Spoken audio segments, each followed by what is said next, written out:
একটি শান্ত ছোট গ্রামে বাস করত এক রঙিন মোরগ। সে খুব হাসি খুশি ছিল, সারা দিন হাঁসফাঁস করত, কিন্তু ছিল বেশ বোকা। বনের পাশে থাকতো এক চালাক শিয়াল।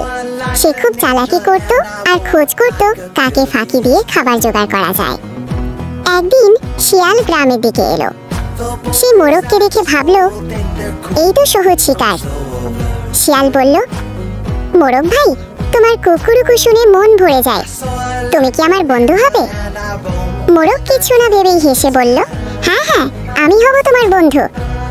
শিয়াল সাথে সাথে তাকে ধরে ফেলল। মোরগ বুঝতে পারলো সে একটা ভুল করেছে।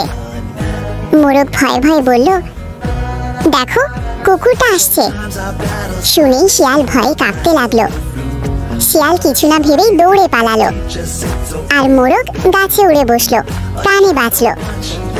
মোরগ ভাবলো, এই শিয়াল কত চালাক, আমি আর কারো মিষ্টি কথায় ভুলবো না।